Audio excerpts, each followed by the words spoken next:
Par exploit en date du 15 juin 2023, le maître Suleiman Dionga Sipa, huissier de justice, M.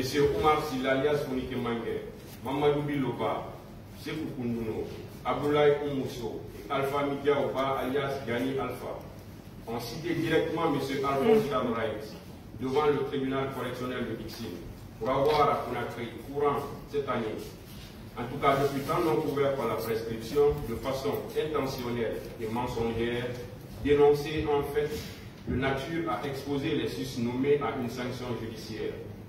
Dans les mêmes circonstances de lieu et de temps, alléguer ou imputer un fait qui porte atteinte à l'honneur ou à la considération des susnommés. Dans les mêmes circonstances de lieu et de temps, proférer à l'encontre des mêmes personnes une expression outrageante, terme de mépris ou une invective qui ne renferme l'imputation d'aucun fait précis par le biais d'un système informatique. Dans les mêmes circonstances de lieu et de temps, s'être rendu volontairement coupable de violence ou voie de fait, susceptible de causer une vive impression aux personnes suscitées. Dans les mêmes circonstances de lieu et de temps, agissant dans l'exercice de ses fonctions, pris des mesures destinées à faire échec à l'exécution de la loi. Ces faits sont prévus et punis par les dispositions des articles 361, 363, 240, 241, 640, 641 du Code pénal, 29 de la loi sur la cybercriminalité.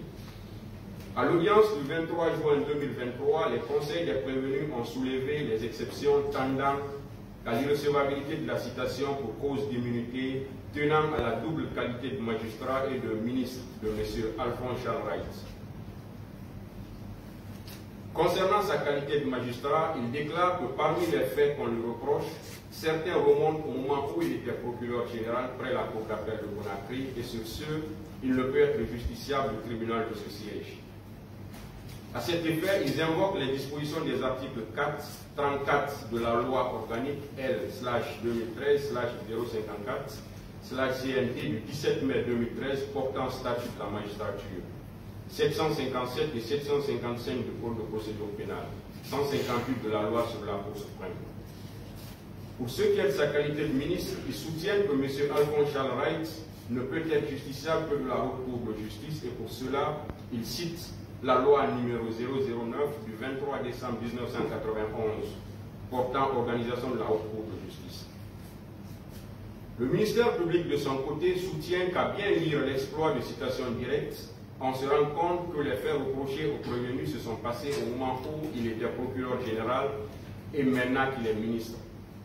Il sollicite du tribunal déclarer la citation directe irrecevable pour défaut d'avis préalable du Conseil supérieur de la magistrature et pour le reste, il dit être du même avis que les conseils du prévenu.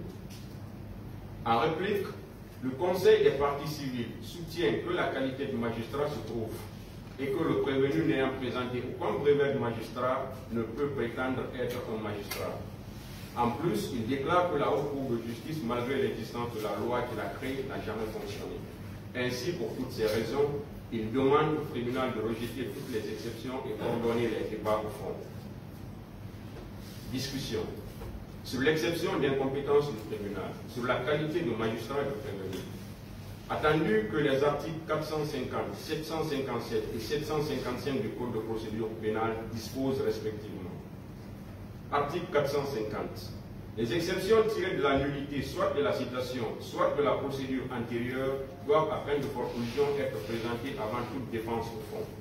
La nullité de la citation ne peut être prononcée que dans les conditions prévues à l'article 676. Article 757. Lorsque c'est un membre de la Cour d'appel ou du parquet général qui, dans l'exercice de ses fonctions, a commis un crime ou un délit, il sera procédé à son égard conformément aux dispositions de l'article 755 du présent Code. Article 755.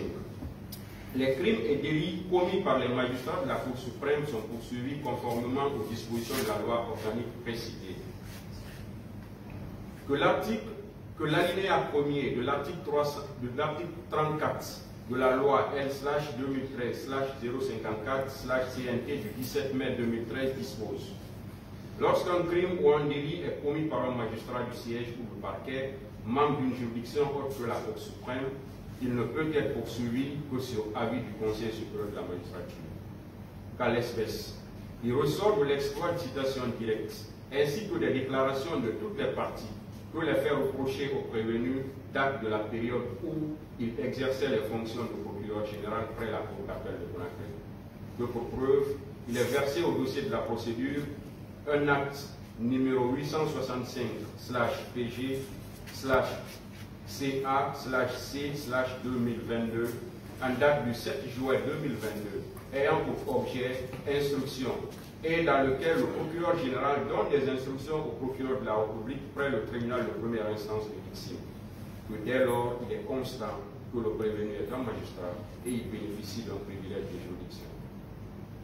Sur la qualité de ministre du prévenu, attendu que l'article 1er de la loi L/91/009/91 du 23 décembre 1991 portant attribution, organisation et fonctionnement de la haute cour de justice et fixation de la procédure suivie devant elle dispose: la haute cour de justice est compétente pour juger le président de la République en cas de haute trahison et les membres du gouvernement pour les crimes et délits commis dans l'exercice de leurs fonctions. Qu'il est constant que le prévenu est un ministre et membre du gouvernement, que dès lors, il convient de se déclarer incompétent et renvoyer les parties civiles à mieux se pouvoir. Par ces motifs, statuant publiquement, contradictoirement en matière correctionnelle et en premier ressort, après en avoir délibéré à la forme, reçoit le prévenu et le ministère public en leurs exceptions, se déclare incompétent et renvoie les parties civiles à mieux se pouvoir, réserve les dépens.